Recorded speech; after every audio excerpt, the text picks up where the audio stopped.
Какво стана на изборите обаче? В момента, в който ЦИК обяви край на изборния ден, компютрите, това са в 28 РИКа по цялата страна, компютрите на Обединение избори се задръстиха. И ЦИК трябваше да вземе едно безпрецедентно и до ден днешен решение. В края на изборния ден фирмата, която трябва да обработа резултатите, беше сменена, именно с информационно обслужване. По-късно шефа на Обединение избори, той се казва Красимир Стоянов, обясни какво е станало, защо са се задръстили компютрите. Защото, каза той, от момента, в който ЦИК обяви края на изборния ден, в компютрите започнаха да нахлуват попълнени протоколи от около 200, може би над 200 секционни избирателни комисии, които се оказаха фантомни, фалшиви. Такива няма. Ето това е един от начините, по който фалшифицират изборите. В България през последните години има между 9,5-10 хиляди до 13 хиляди отгоре секционни избирателни комисии. Въпреки призивите ни, никой до сега не е проверил адрес по адрес, училище по училище, класна стая по класна стая, дали тези над 13 хиляди секционни избирателни комисии съществуват реално. Аз съм убедена, че и до сега съществуват фантомни секционни избирателни комисии, в които протоколите, попълнени с мъртви души, разбира се попълват предварително и се подават, но вече по-разумно. 2001 година сгрешиха, защото започнаха да ги подават веднага и по този начин се издадоха. Разбира се, има и други начини, по които може да се щипе софтуера, така щото, примерно, гласовете подадени за една партия да бъдат оценени, примерно, вместо един глас да се брои за единица, той се брои за 0,8. Въвежда се, както направиха в Съединените щати с машините за гласуване на Smartmatic, въвежда се те наречената величина относително тегло на гласа. Знаем, че в някои избирателни окръзи на Съединените щати гласовете, подадени за Доналд Тръмп, са били смятани за 0,8 или 0,7 от гласа, а за Джо Байден на 1,3 от гласа. И накрая машината, като сумира, винаги излиза, че Джо Байден печели изборите. Прави впечатление, че винаги преди избори изпълнителният директор на тази компания обикновено пътува до Съединените щати. Така, например, миналата година, 23-та година, там замина малко преди изборите сегашния изпълнителен директор. Ивайло Филипов се казва. Той също още преди 15 години се появи в информационно обслужване, после напусна, после отново го върнаха. Вече обясних защо този кръг от началници, които могат да влизат в базата данни, без да оставят следа, е толкова тесен. Не може да подкупиш много хора или да ги посветиш в технологията на фалшифициране на изборите, защото тогава информацията ще изтече. Затова те са винаги едни и същи. Кои са днес там? Казах Ивайло Филипов, който е изпълнителен директор и по правило е член на управителния съвет. Николина Найденова, Димитър Тодоров, Юлиана Калчева и Диана Томова. Тези имена нищо не ви говорят, нали така? Тогава как са избрани? Те се водят независими. От какво са независими, след като ги предлагат партии, аз не зная. Пропуснах да ви кажа каква е структурата на собствеността на информационно обслужване. 99,49% принадлежат на държавата. Но половин процент и по-точно 0,51% принадлежат на частни физически лица. Тези 0,51% са равни на 11 598 акции.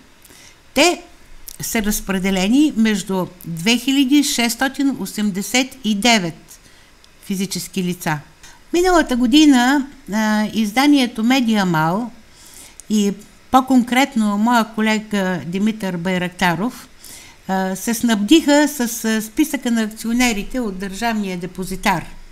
Оказа се, че сред тези частни лица, които пак ще кажа, на брой са 2689, една голяма част от тях са на по 110-108 години. Дадени са фалшиви адреси, защото колегите от Медиамал отидаха на всеки един от тези адреси и се оказа, че такива хора, каквито са посочени в този списък, не съществуват. Тоест, ние не знаем кои са тия над 2600 души. Те могат да бъдат чужди граждани, могат да бъдат агентура чужда някаква. Ние не знаем какви данни събира, развива и обработва информационно обслужване. В нея се съхраняват всички, включително и най-чувствителните данни, представляващи държавна тайна. Това я прави ключова за националната сигурност на България. Тя е системен интегратор. Тя произвежда софтуерни продукти, които управляват цялата информация на държавата. Финансова, Националната агенция за приходите, митниците. Разработва национални бази данни, електронни регистри и електронния подпис, разбира се, асемблира и поддържа хардуерните системи на всички министерства, агенции, всички държавни институции. Поддържа и развива базите данни ЕСГРАОН. Генерира и разпространява общия списък на населението при избори. Брои гласовете при избори. Всички данни от секционните протоколи отиват в районните избирателни комисии. Във всяко едно поделение, всяка една районна избирателна комисия, РИК, има представители на информационно обслужване, които проследяват какви данни се внасят. В края на краищата те казват вярно ли е попълнена електронната бланка в съответния компютър, тъй като данните се пренасят от хартия или от флашка в компютрите на информационно обслужване. Поддържа тази фирма и регистрите за доходите на политиците и партиите. Електронният търговски регистър Делфи управлява и развива и системата Делфи. Това е търговския регистър, както и системите на Сметната палата.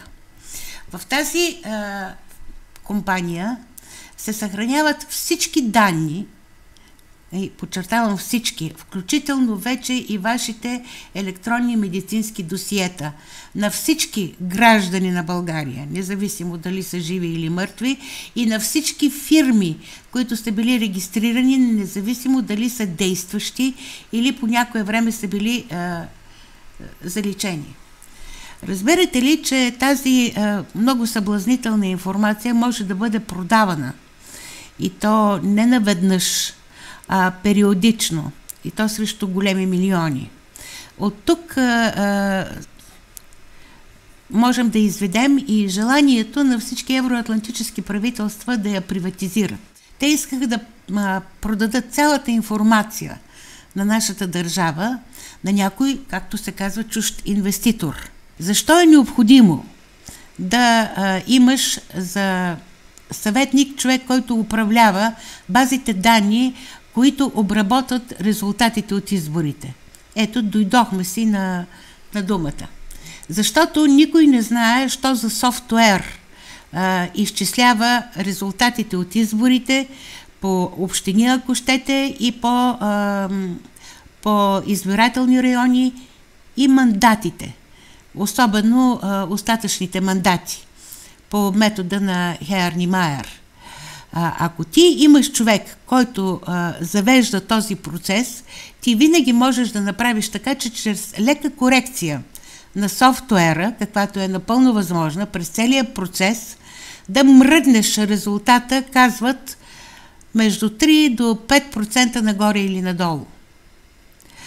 Нещо повече, началниците, членовете на борда на информационно обслужване, който е от 5 души, имат право да влизат в базата данни в момента, в който те се изчисляват, без електронен подпис. Т.е. те не оставят следа, че са влезли там. Заради това, през годините, едни и същи лица, почти, те са може би 5 души, ако не 5-6 души, се въртяха като шефове на борда на тази компания. И веднага ще дам пример.